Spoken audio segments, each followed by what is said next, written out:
magaalada Badhan waxa ay qarka u saaran tahay in dagaal saddex geesood ah uu ka dhaco ka gadaal saddex dhinac oo halkaasi ciidamo ku daabulaya. Taasi waxa ay timid ka gadaal markii Puntland ay halkaasi ciidamo dhigtay isla markaana siyaabooyin kala duwan dhinacyadu ay ciidamo halkaasi uga qulqulanayaan. Masar iyo Etoobiyana xaaladoodu waxa ay noqotay mid cirka isku sii shareerta waxa ay ku guudaysay Qaahira inay weerari doonto biyo xireenka laga dhisay webiga Nile isla markaana dhawaan uu Abiy Ahmed xarig jaray. Soo dhawaada haday tahay markaaga kugu horeysay aad soo booqato halkan subscribe noo saar noon like muuqaalkan waad ku mahadsantahay soo booqashadaada. Anu ku hormarno. Wararka laga helayo Badhan waxa ay ku waramayaan in dhaqdhaqaaqyo ciidan oo iska soo horjeeda halkaasi laga dareemayo. Tallaabadaasi ayaa timid ka gadaal Puntland oo ciidamo tira beel ah halkaasi dhigtay isla markaana dhaqdhaqaaqyo halkaasi ka bilaabay. Waxa warar kale ay tilmaamayaan in ciidamo kale oo Somaliland ka socda ay ka soo dhaqaaqeen gudaha magaalada Ceeri Gaabo ee caasimadda gobolka Sanaag. Waxaana lagu waramayaa inay ku jeedaan magaalada Badhan. Wararku waxa ay tilmaamayaan in xiisad colaad u muuqata halkaasi laga dareemayo. Sidoo kale dadka deegaanka oo siyaabooyin kala duwan isu abaabulay isla markaana hubeysan taabacsanna maamulka dhawaangalka ee waqooyi bari ayaa iyaguna ku sugan halkaasi. Waxaana la tilmaamayaa inay ka diideen inay gudaha Badhan soo galaan ciidamada Puntland ay halkaasi geysa halka kuba Somalilandna ay halkaasi ku soo wajahayeen. dhaqdhaqaaqyo ciidan ayay martigelinaysaa Badhan waxaana maangala in xiisadu ay ku sii baahda qaybo badan oo halkaasi ka mid ihi. dekada Laasqoray ayuu ujeedku yahay cid walibana waxa ay doonaysaa in halkaasi ay gaarto. Puntland waxa ay doonaysaa in ciidamo ay halkaasi ka dejiso si guud ahaan ay gacanta uga dhigto dekada qadiimiga ee Laasqoray. Waxaana la tilmaamayaa in dhinacyo kale oo ay Somaliland ku jirta iyaguna inay danaynayaan in halkaasi ay gaaraan.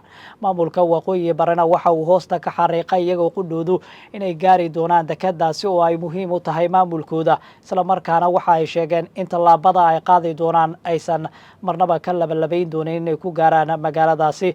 Waxaana ay sheegeen in xiisadu ay hadda wejiyo kala duwan yeelanayso. Dadka deegaanku waxa ay ku waramayaan in dhaqdhaqaaqyadu ay dhinacyo kala duwan leeyihiin. Cid walibana waxa ay ku andacoonaysaa in deegaanku iyadu ay xaq u leedahay inay maamusho.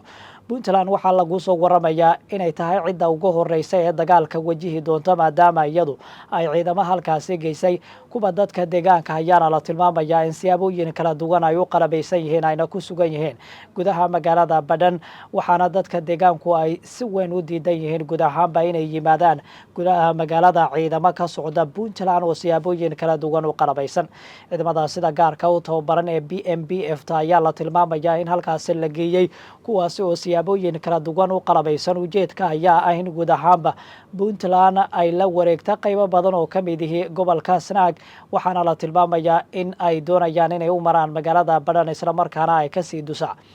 wararku waxa ay tilmaamayaan in haddii Puntland ay ciidamo halkaasi geyso isla markaana qaybo badan oo gobolka Sanaagii ay soo gasho in ay support saari karaan Somaliland oo halkaasi ku sugan. Sidoo kale waxa la tilmaamayaa in maamulka waqooyi bari iyaguna dhankooda ay deegaanka shaxda oo ka tirsan Highland ay ciidamo geynayaan si markaasi loo soo xiro xuduudda sida ay iyagu warka u dhigeen.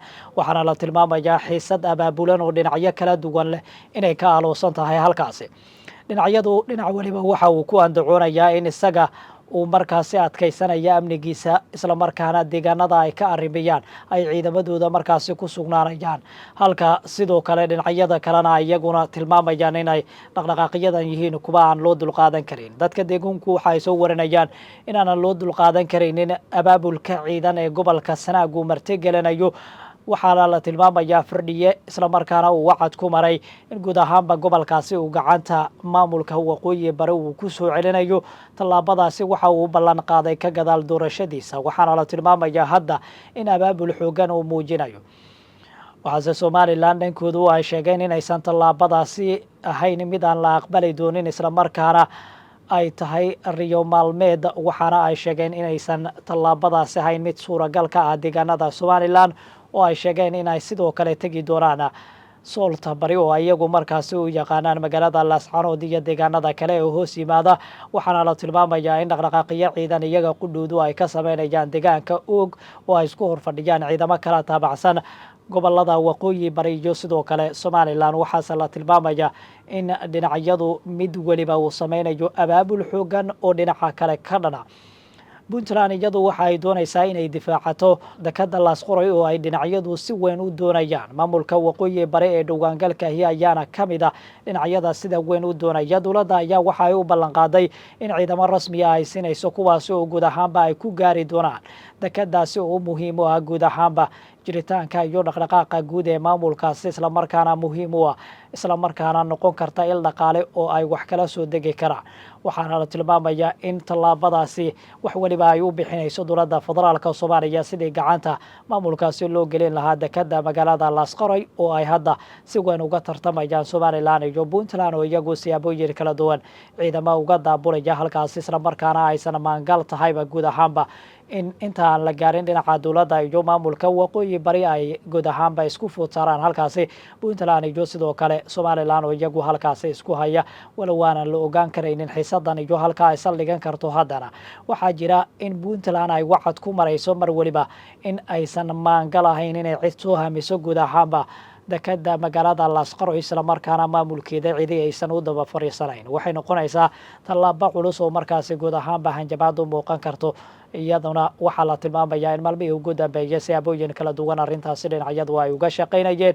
imaaraadka carabta ayaa la tilmaamayaa in uu u bandhigay guud ahaanba maamulka puntland qorshe lagu maalgelinayo dekada qadiimiga ee laasqoray, waxaana la tilmaamayaa in qorshahaasi looga munaaqashoonayo gudaha magaalada abudubai ee caasimada wadanka isutaga imaaraadka carabta uu hadda ku sugan yahay Saciid Cabdulaahi Deni.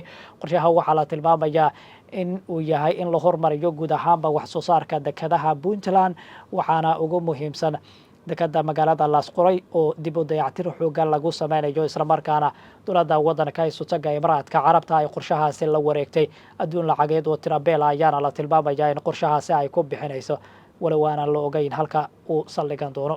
markana Itoobiya iyo Masar, warar hoose oo la helayo waxa ay tilmaamayaan in dowladda masaaridu maalmihii ugu dambeeyay ay soo saaraysa hanjabaado culus, kuwaasi oo guud ahaanba u muuqanaya digniina ay u dirayso xukuumadda Addis Ababa ka gadaal dhaqdhaqaaqyadii xooganaa iyo dhoolotuskii ay ku soo bandhigeen harada biyo xireenka webiga Nile oo ay wejigiisa afraad dhammaystirtay si loo helo koronto dhammaystiran oo laga isticmaala guud ahaanba wadankaasi iyo wadamada bariga Afrika. waxaana la tilmaamayaa inay si weyn tallaabadaasi Qaahira uga carootay, waxaana ku hanjabtay inay qaadi doonaan tallaabooyin culus oo aan laga waaqsan doonin. waxay xukuumaddu Qaahira sheegtay in guud ahaanba ay weerari doonaan biyo xireenkaasi, islamarkaana waxa ay sheegeen inay dhulka la simi doonaan. sarkaal sare oo u hadlayay wasaaradda gaashaandhigga xukuumadda Qaahira ayaa sidaasi ku waramay, waxaana la tilmaamayaa in hadda ay si weyn isugu diyaarinayaan dagaal hoose oo abaabula oo ay sameynayaan. laba qorshe ayaa la tilmaamayaa in Qaahira ay damacsan tahay, waana in sidoo kale ay ciidamo iyo dhaqdhaqaaqiyo ay ka samayso gudaha wadanka Itoobiya si loo mashquuliyo.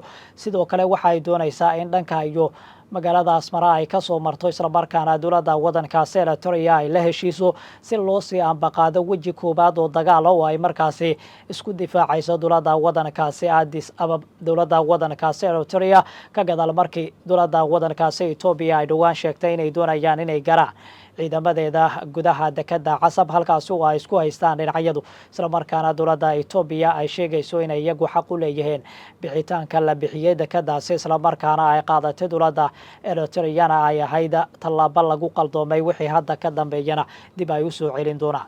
waxaa la tilmaamayaa in Qaahira ay doonaysay inay abaabusho ciidamada militariga dowladda wadankaasi Eritrea si markaasi dagaal ay uga wajahaan ciidamada Itoobiyaanka ee la geynayo dekada magaalada Casab si ay isu difaacaan.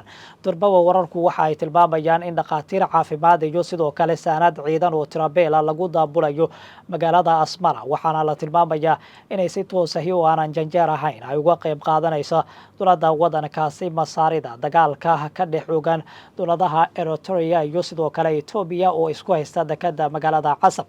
labadaasi qodob ayay xoojinaysaa xukuumadda Qaahira, waxaana ujeedka ugu muhiimsan uu yahay in guud ahaanba ay ka aarsato dhaqdhaqaaqyadii iyo dhoolotusyadii ballaarnaa ee ay soo bandhigtay dowladda wadankaasi Itoobiya, taasi oo guud ahaanba ay xariga uga jartay biyo xireenka webiga Nile oo ay wejigiisi afraad buuxisay, taasi oo guud ahaanba dhalin karta koronto xoog leh oo laga isticmaalo wadamada bariga Afrika oo muddooyinkii ugu dambeeyayba dowladda waddankaasi Itoobiya ay ka shaqaynaysay sidii arrintaasi ay uga miran dhalin lahayd.